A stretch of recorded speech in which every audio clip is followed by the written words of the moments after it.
Hello guys, welcome back to our YouTube channel Podappodi. ഞങ്ങൾ ഈ അടുത്ത് ഗുരുവായൂർ അമ്പലത്തിൽ പോയപ്പോഴാണ് അവിടെ അടുത്തുള്ള ഗുരുവായൂർ ആനക്കോട്ട കാണാൻ ഇറങ്ങിയത്. ഇവിടെ എൻട്രി ഫീസ് ഉണ്ട്. അതും ഗൂഗിൾ പേ ഒന്നും എടുക്കില്ല, ലിക്വിഡ് മണി തന്നെ വേണം. അതുകൊണ്ട് ഞാൻ പൈസ ഇറക്കുന്നതാണ് നിങ്ങളിപ്പോൾ കാണുന്നത്. മുതിർന്നവർക്ക് 20 രൂപയും 10 വയസ്സിന് താഴെയുള്ള കുട്ടികൾക്ക് 10 രൂപയുമാണ് എൻട്രി ഫീസ്. ഇതാണ് പുന്നത്തൂർ കോട്ട. ഇതിൻ്റെ ഫ്രണ്ടിൽ തന്നെ ഫോട്ടോഗ്രാഫിക്ക് അഡീഷണൽ ചാർജ് എന്നൊക്കെ എഴുതി വെച്ചിട്ടുണ്ട്. എന്നാലും മിക്കവരും ചാർജൊന്നും കൊടുക്കാതെ ഫോട്ടോ എടുക്കുന്നതും വീഡിയോ എടുക്കുന്നതും കാണാം. പിന്നെ ഞങ്ങൾ അങ്ങനെ തന്നെ എടുത്തു. പുന്നത്തൂർ രാജാവിൻ്റെ വസതിയായിരുന്നു ഇത്. പിന്നീട് ഗുരുവായൂർ ദേവസ്വം ഏറ്റെടുത്ത് ഇത് ആനക്കോട്ടയാക്കുകയാണ് ചെയ്തത്.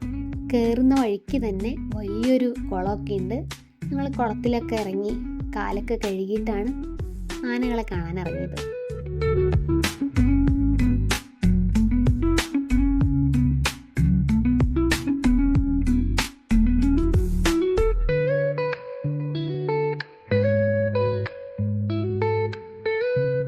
ഗുരുവായൂർ അമ്പലത്തിലേക്ക് ഭക്തർ വഴിപാടായി കൊടുക്കുന്ന ആനകളാണ് ഇവിടെയുള്ളത്. ഇവരുടെ സുഖചികിത്സയൊക്കെ ഇവിടെ തന്നെയാണ് നടക്കുന്നത്.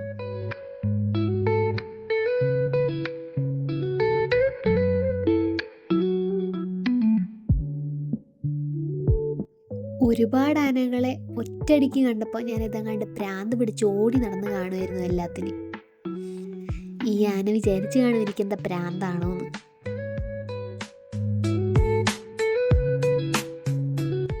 അതുപോലെ ഗുരുവായൂർ അമ്പലത്തിലെ ആനയൂട്ടമൊക്കെ ഇവിടെ നടക്കുന്നതെന്ന് കേട്ടിട്ടുണ്ട്. രാവിലെ 8 മണി തൊട്ട് വൈകുന്നേരം 6 മണി വരെ ഇത് ഓപ്പൺ ആയിരിക്കും. ആനേനെ കണ്ടു കഴിഞ്ഞ് കുറച്ച് നേരം വിശ്രമിക്കാനും ഒക്കെ പറ്റിയൊരു നല്ല സ്ഥലമാണിത്. ഒരു പീസ്ഫുൾ ഏരിയ ആണ് മൊത്തത്തിൽ. നല്ല പച്ചപ്പും മൊത്തം ഒരു വൈബാണ്. മതപ്പാടുള്ള ആനകളും ഇവിടെ ഉണ്ടാവും കേട്ടോ.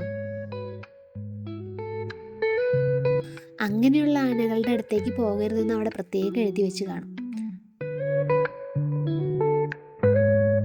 ആനക്കോട്ട മുഴുവൻ അവിടെ എവിടെയായിട്ട് നിറച്ച് ഗജകേസരികൾ ഇങ്ങനെ നിറഞ്ഞു നിൽക്കുകയാണ്. എവിടെ നോക്കിയാലും ആനകളെ കാണാം. അതുകൊണ്ട് തന്നെ ആനപ്രേമികളൊന്നും ഒട്ടും മിസ്സാക്കാൻ പാടാത്ത ഒരു സ്ഥലമാണ് ഗുരുവായൂർ ആനക്കോട്ട. പുന്നത്തൂർ കോട്ടയുടെ ചുറ്റുമായിട്ടാണ് ഈ ആനകളൊക്കെ നിൽക്കുന്നത്. പുന്നത്തൂർ കോട്ട ആക്ച്വലി ഒരു 4 കെട്ടാണ്. അത് ഇപ്പോൾ ആനപ്പാപ്പന്മാരെ ട്രെയിനിങ്ങിന് വേണ്ടിയിട്ടാണ് യൂസ് ചെയ്യുന്നതാണ് കേട്ടത്. അവിടേക്ക് ഇപ്പോൾ അകത്തേക്ക് ആർക്കും പ്രവേശനമില്ല.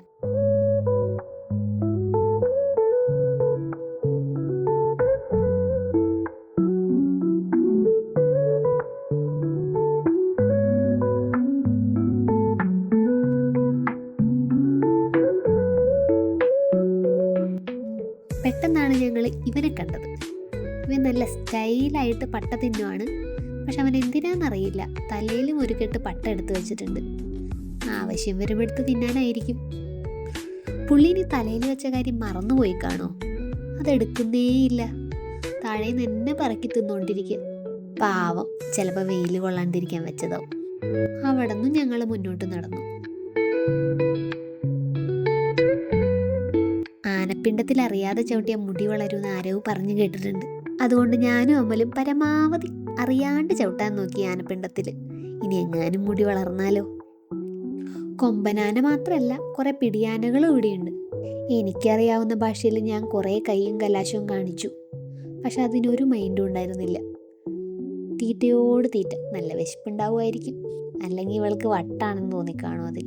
അപ്പോൾ ഇതൊക്കെയാണ് ഗുരുവായൂർ ആനക്കോട്ടയിലെ വിശേഷങ്ങൾ. ഗുരുവായൂർ അമ്പലത്തിൽ വരുന്നവർ തീർച്ചയായും ഇവിടെ വരണം. ഗുരുവായൂർ അമ്പലത്തിൽ നിന്ന് ഏതാണ്ട് 3 കിലോമീറ്റർ ഉള്ളൂ. ഇത്രയും ആനകളെ ഒരുമിച്ച് കാണാനും ഇത്ര ട്രഡീഷണലായിട്ട് ആനകളെ ഇവർ കെയർ ചെയ്യുന്നത് കാണാനും തന്നെ ഒരു രസമാണ്. അപ്പോൾ എല്ലാവരും വരാൻ നോക്കുക. ഈ വീഡിയോ ഇഷ്ടപ്പെട്ടെന്ന് കരുതുന്നു.